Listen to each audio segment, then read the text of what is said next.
Welcome to Chai Chat with Lavina. Today's Chai Chat is being hosted by Democracy Forum, which is a platform that brings a lot of controversial issues and people with divided opinion on one platform to provoke thought and bring them to some sort of thinking process. And this has been put together by a very, very good and important magazine, Asian Affairs, that has been running for the past 20 years. But I don't have so much to say about it. William Crawley, who has been involved with this magazine and the forum. And then I'm going to introduce, for a change, what Democracy Forum has brought as a very, very interesting topic today that we are going to discuss. So, William, first, would you please mind telling us a little bit more about Democracy Forum? The Democracy Forum arose, as you said, out of initiative of the publishers of Asian Affairs, a monthly news journal, published by its founder, Ajit Sadhamra. The news journal covers a whole range of world affairs, but with a particular focus on Asia, naturally. Democracy Forum is a different purpose, as you were saying, trying to get from time to time people together within London from different specialisms, usually with an interest in South Asia, to discuss issues which are of importance in the subcontinent, particularly security issues. Ah, brilliant. Thank you. And one such security issue that we will be able to discuss, is thanks to you guys, is the whole world of nuclear armament. The world almost seems to be divided into nuclear and non-nuclear. Now, that itself has created a lot of complexity in itself. But there's another debate now of non-state actors, like, if we may call the terrorists, can they get their hands on these nuclear bombs or warheads or dirty bombs? I don't know. I don't know so many things about it. And what happens then, and how imminent is that threat, is what we're going to discuss here today. So thank you very, very much, everybody, for joining me on Chai Chat. Could I just throw this question up in the air and say, how has this whole nuclear and non-nuclear order of the world changed the geopolitics, or changed the world as such? Well, it changed it in 1945, didn't it? Yes, did it. And subsequently, country after country went for nuclear weapons. At one time, it was the monopoly of the United States. The technology was thought to be far too difficult for any other country in the world to obtain. But then the Soviet Union got it 5 years after that. And now even a country like North Korea is able to make nuclear weapons and make lots of them. Yes. They've already had 4 nuclear tests. Yes. 5th one is imminent. And so basically this is something that is unstoppable. And yet it cannot be accepted as unstoppable. It has to be stopped, because the world is under threat. Yes. Under threat both from states, Yes. as well as you said, non-state actors, Yes. which is a polite way of calling them terrorists. They are terrorists. They want to impose their views, their view of the world upon other people's, and they're dangerous, and they would love to get their hands onto such technology. Is it possible? I don't know. Very worrisome, and we do want to go into that realm, but something quite interesting. You have US, Russia, France, UK, China. Am I missing anybody? These Israel? are the these are the 5 permanent members of the United Nations Security Council.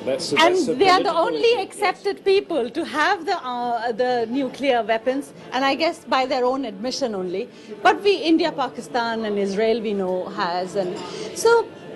I mean, my question is, it was US who created this thing and used it as well, and then also created this whole treaty, which everyone is supposed to adhere to, and not have nuclear arms.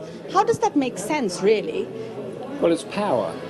So essentially, the world order, as is at the moment, is the 5 nuclear powers were the strongest and most developed victors of the Second World War. Yes. They also set up the World Bank and the IMF and the other structures, which is now being challenged by China and to a certain extent by India and Brazil, if it comes up, saying they want their seats on this thing.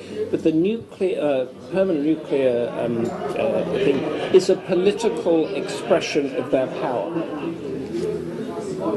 everybody comes all and says we want to get rid of these weapons, but in fact these weapons have kept the world away from a world war since the end of the last world war. So there is an argument to say that they are doing their job in that they're...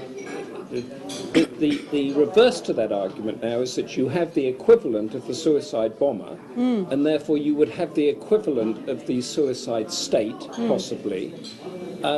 So you've got a sort of shifting sands, as it were, on that issue. But on the issue of will terrorists get hold of it, I think that it is far less dangerous now than it was in the early 90s. Because in the early 90s you had the collapse of the Soviet Union and you had huge stockpiles of nuclear material which was available to people, and this was precisely the time that Al-Qaeda was beginning. The first attack on the World Trade Centers was in 1993. If they were able to do that, they would have done it then, and they didn't. May I Of course. disagree with you? I'd love you to, very humbly. But in 1962, which was the Cuban Missile Crisis, the world came very close to annihilation. It wasn't suicide bombers, it was two of the world's most responsible, the most powerful states of that time. And they were in quarrel about whether the Soviet Union could place its missiles in Cuba. The United States had already done so across the all the areas bordering the Soviet Union, including Turkey. And we had come within that much to annihilation of the world because they had a huge number of weapons at that time, enough to destroy the world 3 times over. Today, I think the possibilities of getting your hands onto highly enriched uranium, the most dangerous material on this planet, is substantial. And in spite of the fact that those materials have been secured in the ex-Soviet Union, nevertheless, there's a lot of this stuff still lying around. Something interesting that both of you mentioned is that the wars have been kept at bay because we have nuclear power now. Do we agree with that, really? Oh, yeah. I mean, I think we should look at the case of Iran. I mean, this is a very successful foreign policy initiative for President Obama, that he managed to negotiate that the Iranian government would basically dismantle its nuclear capability, and no one thought it was possible. And this is the way forward if we can get other countries to follow this initiative. But this is a difficulty. I mean, I think it would be interesting to see if one day we can follow the initiative if you're going across to, say, Israel. Because within that region, Israel is the only country who has a nuclear capability, but insists on keeping it. And then now it goes from that region, we go straight down now to Pakistan and India. So there is light at the end of the tunnel in the Iranian model, but we have to see whether this Iranian model can be spread across the world. It just, this thought crops in my mind that, is it really a deterrent? Because Iraq, the whole situation happened because this whole West, call it US, UK alliance, wanted to destroy that chemical weapon or whatever it existed or non-existed.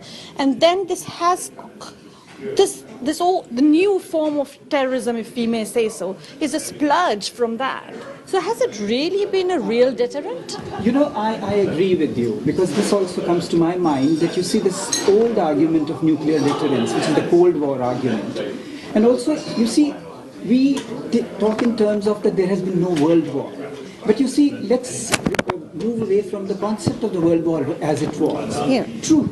Wars are not being fought on the territories of these nuclear powers, but they are being fought, as you said, like in Syria. And then, you know, the whole world is in the midst of a war here or there, and it flares up.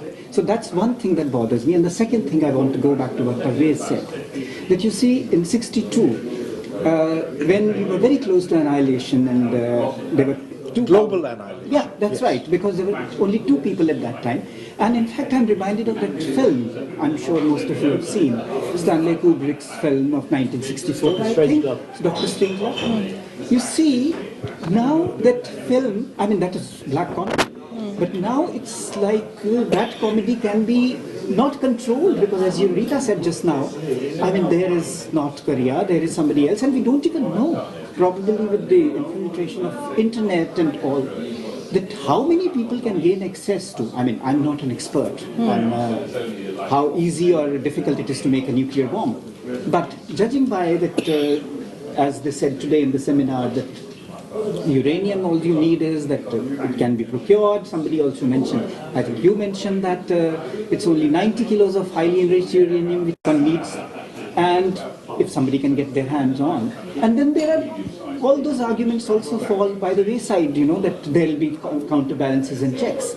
I think that maybe I'm sounding very alarmist, but I think it's not simple to say that, well, there has been no world war, so it's been a deterrent. No, I think we made the world much more dangerous now. The world is much, much, much safer than it has ever been before. There is less terrorism than there was 20 or 30 years ago, particularly in Europe. There is more people are being taken out of poverty, the middle classes are getting better, the connectivity through the internet and trade is much more interlinked than before.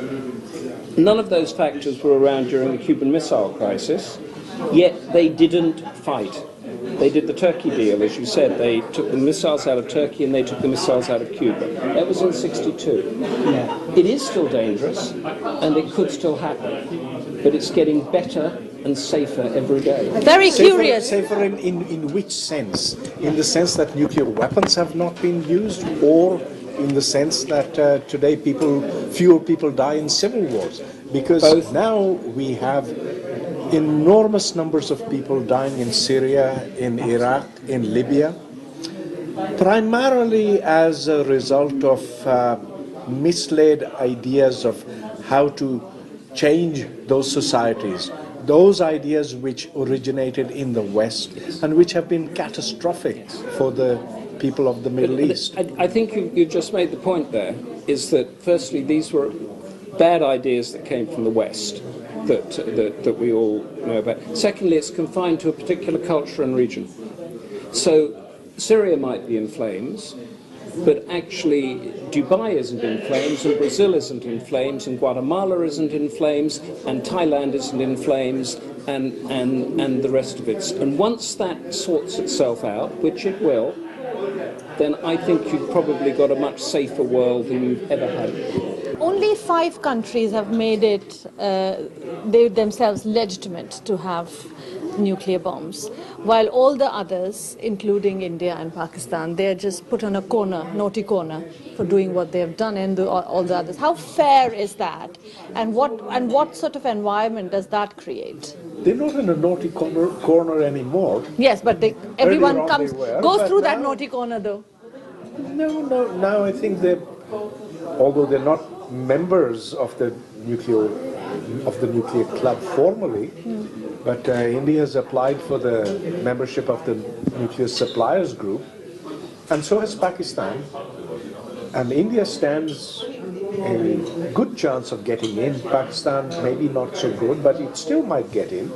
This is a sea change of attitude that's occurred over the last, let's say, 15 years or so, 10 years or so. They're no longer in the dock. But very quickly, which is the state that's most dangerous to non-state scenario, a state that has nuclear weapons and very dangerous for non-state people to get hold of? Yes. What do you think? You mean for stuff to be stolen from? Yes. It would be Russia. Russia. Yeah, it hasn't What about North Korea? North Korea, yes. So that's almost a state non-state thing. But North Korea, and then I'm thinking of Russia because it's got these sort of unsecured compounds, and North Korea, which proliferate from AQ Khan from Pakistan. You know, if there's another AQ Khan around in any country, a rogue player, then you've got a problem.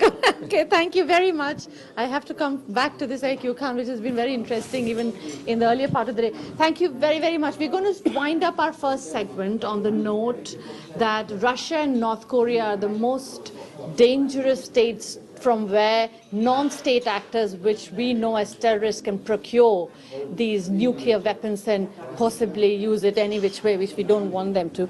But we will discuss the non-state actors vis-a-vis the nuclear bombs in the next segment of Chai Chat. So do stay tuned on. Thank you.